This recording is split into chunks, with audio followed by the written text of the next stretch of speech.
bukan hanya rutinitas, tetapi latihan untuk hadir sepenuhnya. Ini adalah hidup yang dalam wawas ya. Hidup yang penuh dengan perhatian tanpa terganggu oleh kerumitan yang tidak perlu.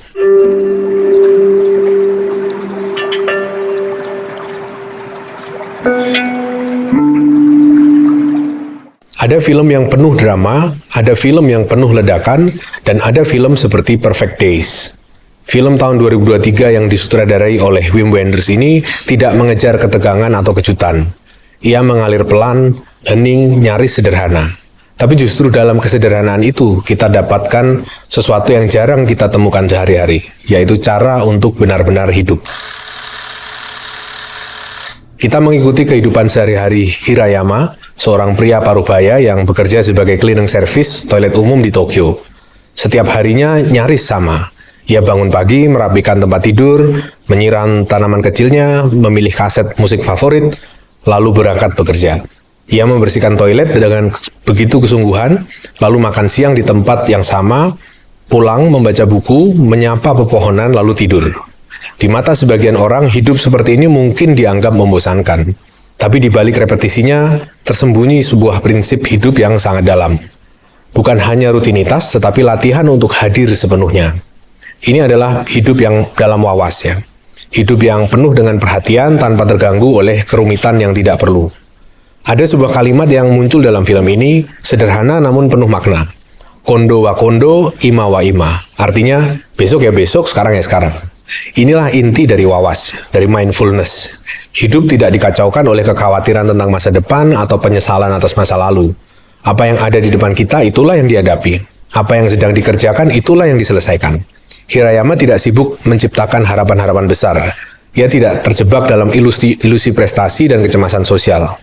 Hidupnya sederhana bukan karena dia tidak mampu, melainkan karena dia memilih untuk tidak terbebani. Di sepanjang film, kita merasakan kehadiran prinsip wabi-sabi, suatu estetika Jepang yang menerima ketidaksempurnaan, keusangan, dan kefanaan sebagai bagian dari keindahan hidup. Dalam cara Hirayama merawat tanaman kecilnya, dalam ketelitian membersihkan toilet umum, dalam kecintaannya pada sinar matahari yang menembus dedaunan, semua itu bukan sekedar detail visual ya. Itu semua adalah cara dunia menunjukkan bahwa keindahan bukan terletak pada kesempurnaan, tetapi pada keterbatasan yang diterima dengan lapang hati. Hirayama juga hidup dalam kesadaran mono no aware, yaitu kesadaran puitis tentang kefanaan segala sesuatu, semacam a gentle sadness of things.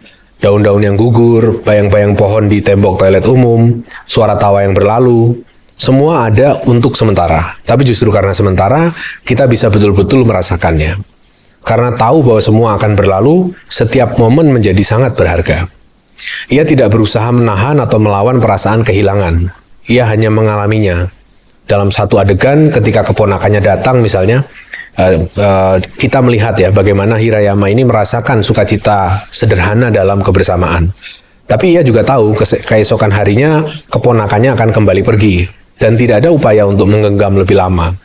Semua itu membuat kita belajar sesuatu yang sangat sulit dalam hidup modern, yaitu seni untuk tidak terganggu. Tidak terganggu oleh ekspektasi orang lain, tidak terganggu oleh ilusi yang kita ciptakan sendiri, tidak terganggu oleh keinginan untuk terus mengakumulasi kekayaan, terus mengejar kesuksesan, terus membanding-bandingkan nasib.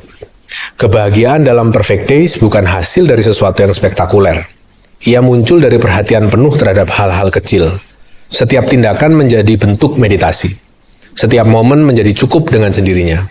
Karena kunci dari hidup yang damai bukanlah memenuhi semua keinginan, tetapi melepaskan sebagian besar dari keinginan itu.